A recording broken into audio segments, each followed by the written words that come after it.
तो आपने शुरू कैसे किया आपका, लाइक स्टार्ट से बताइए कि इंडस्ट्री में आए कैसे आप? स्टार्ट से तो ये मैं कल परसों ही वॉइस नोट डाल रहा था अपने चैनल पे कि 15 साल हो गए यार। 15 साल हो गए? क्योंकि जब मैं 9th स्टैंडर्ड में था स्कूल में, तब मैं एज अ क्राउड आर्टिस्ट जाने लग गया था, पंजाबी गानों के पीछे जो क्राउड में होते हैं, जब मैं 9th स्टैंडर्ड में था। तो उस वक्त कितना पर डे होता था? मेरा था 150 रुपये, 150 रुपये पर डे था, और मेरा 300 रुपये का तो तेल लग जाता था। पर शौक था? बस शौक था कि, और मुझे याद है कि मेरे साथ वाले जो जूनियर आर्टिस्ट होते थे वो सो जाते थे, क्योंकि एक गाना ना, जैसे सुबह 6 बजे का कॉल टाइम है, अगली सुबह 3-4 बजे तक चलता है एक गाना, एक ही दिन में उनको खत्म करना होता है, डबल शिफ्ट लगा के कुछ।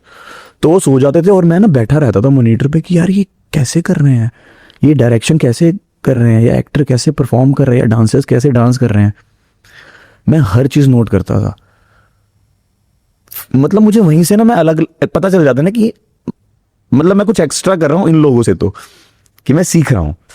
तो वो सीखते सीखते मैं सिखाने भी लग गया। फिर मैं as a choreographer, basically dancers में कोरियोग्राफर नहीं होते आपको, जैसे सपोज किसी एक्टर को बताना है कि आपको यहाँ से चलना है, स्माइल करनी है, विंक करना है, और लड़की स्माइल करेगी, आपको ब्लश करना है और निकल जाना है। सीन कोरियोग्राफ करने लग गया था मैं।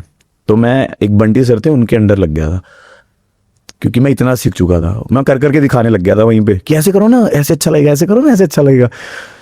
तो उन्होंने कहा कि तू मेरे साथ असिस्ट करने लग जा। मैं कहा ठीक है सर।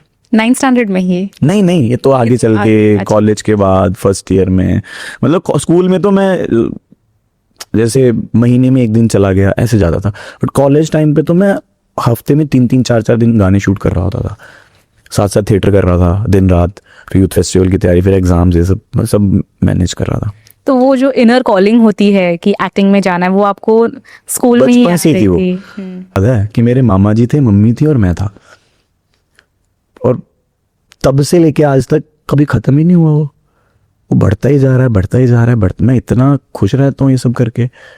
फिर मुझे याद है मैंने टन टन तारा गाना देखा था। हमारी अलमीरा, एक ही रूम में हम रहते थे, मम्मी पापा मैं दीदी।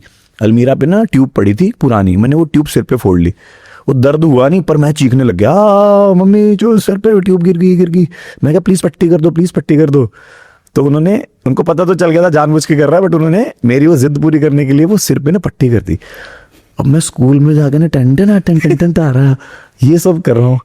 मतलब जब मैं आज इस मूवमेंट को याद करता हूँ ना, मुझे ऐसा लगता है कि शिट यार, लिखित है। जैसे बोल देते हैं ना कि यार लिख के आए हुए हो, तो ये एक्चुअल में लिखा हुआ है। क्योंकि मुझे इतने छोटे पर से कैसे नॉलेज हो सकती थी कि एक गोविंदगढ़ का छोटा सा शहर है मंडी गोविंदगढ़, छोटी फैमिली, मिडिल क्लास फैमिली, एक ही घर में रह रहे हैं, किराए के घर में रह रहे हैं हम लोग, मम्मी पापा दीदी मैं, उसमें मैं फिल्मों के ड्रीम्स देख रहा हूँ, पता भी नहीं होता था क्या होता है। तो लिखा हुआ है, मुझे तो ऐसा लगता है कि, और वही इंसिडेंट्स मुझे क्यों याद है, कुछ और क्यों इतना सब याद नहीं है, और भी चीजें कितनी हुई होंगी। तो ये छोटे छोटे जो रिलेटेड है वो मुझे याद है। मुझे गली में लोग सब शमान खान बुलाते थे, क्योंकि मैं इतना शमान खान करता था।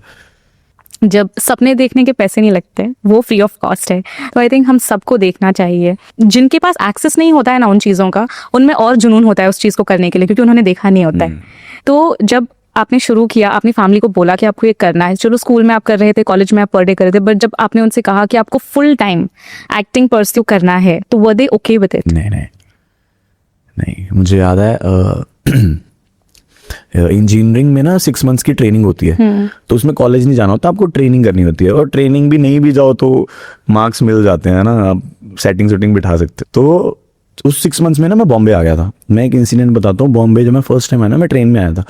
ट्रेन से मैं नीचे उतर रहा था, और नीचे उतरते ही ना ऑटो में बैठने लगा, और 2 लड़कियां ना भागती भागती मेरे पास आई। उन्होंने बोला अभिषेक एक फोटो। मैंने कहा यार, और मैं पहली बार आया हूँ बॉम्बे। तब मेरे इंस्टाग्राम पे ना 600-700 लाइक्स आते थे। मतलब मैं सोशल मीडिया पे थोड़ा सा, मुझे लगता था कि पंजाब के लोग देखते होंगे, बट उन लड़कियों ने पहले दिन मेरे साथ फोटो खिंचवाई है। फर्स्ट डे जब मैं बॉम्बे में, क्या यार, मुंबई ने एक्सेप्ट कर लिया, मैं नहीं जा रहा वापस। तो उस 6 मंथ्स में मैं आया था। तो मेरे साथ एक इंसिडेंट हो गया था, एक टच्ची सा कुछ हो गया था, कोई गे था कोई। तो उसी दिन? नहीं, बॉम्बे में 1.5-2 महीने के बाद। तो मैं डर गया था, और मुझे लगता मतलब कुछ ऐसा हुआ नहीं था, बट उसने वैसा ट्राई किया कि तुझे ऐसा करना पड़ेगा तभी तू आगे बढ़ सकता है। और मैंने ये सुना हुआ था फिल्मों में कि ऐसा होता है या इंटरव्यूज़ में, मैंने कहा यार रियल में थोड़ी होता होगा।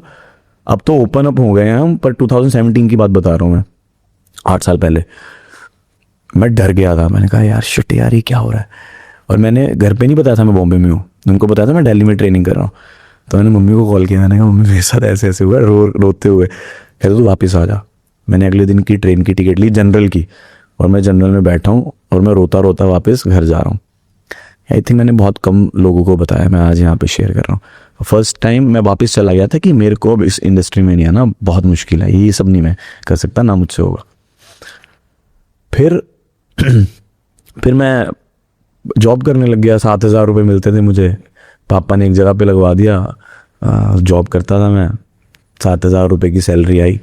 फिर पापा ने ना मुझे अपने अंडर लगवा लिया कि तू इतने पैसे ले ले और सैटरडे संडे तू पार्टी भी कर, इंजॉय कर। अगर तुझे पंजाबी गाने करने हैं तो पंजाबी गाने कर ले, बॉम्बे मत जा। उनको ऐसा होगा बॉम्बे नहीं जाना चाहिए हमारा बेटा।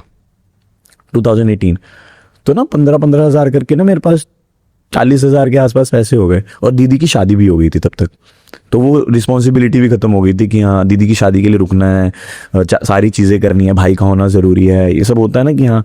तो वो सब चीज़ें पूरी हो गई थी। मैंने कहा यार अभिषेक, एक दिन मैंने खुद को देखा, मेरे जूते मिट्टी से रंगे हुए, मुंह पे काले, मतलब हमारा मंडी गोविंदगढ़ में लोहे का काम होता है, तो धूल मिट्टी में रहना पड़ता है या हीट के आसपास रहना पड़ता है, तो सब चीज़ें गंदी मंदी हो जाती हैं।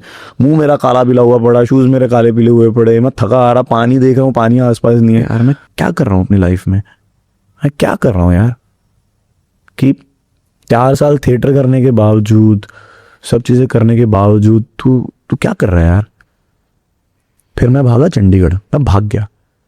मैंने मम्मी को बताया, मैंने कहा मम्मी मुझे 2-3 साल दे दो प्लीज़, मुझे 2-3 साल दे दो। पापा को, क्योंकि पापा मेरे थोड़े स्ट्रिक्ट थे, अभी तो बहुत फ्रैंक हो गए हैं मेरे अभी साथ। तो हमने देखा भी अभी तो बहुत स्वीट से हो गए हैं पहले बहुत हिटलर थे वो, कि पीट दूंगा तेरे को, मार दूंगा, बहुत मार खाई है मैंने। तो मैंने मम्मी को बोला पापा को मत बताना, आप बोलना मुझे नहीं पता। और मैं जा रहा हूँ, मैंने बैग पैक किया, मैं चंडीगढ़ चला गया।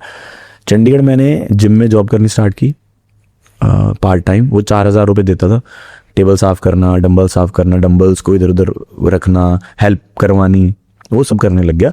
और जिस घर में मैं रहता था उसका रेंट था 4,500। मैं किसी प्रोडक्शन हाउस के अंडर रहता था, तो वो मेरे को हर एक शूट पे ले जाता था। मैं जैसे आर्टिस्ट को खाना दिया, या कोई और जूनियर आर्टिस्ट टाइम पे नहीं आया, उसको पूछ लिया लाइन में लग जाए, ये सब, तो उसका मेरे को 500 रुपये मिलता था।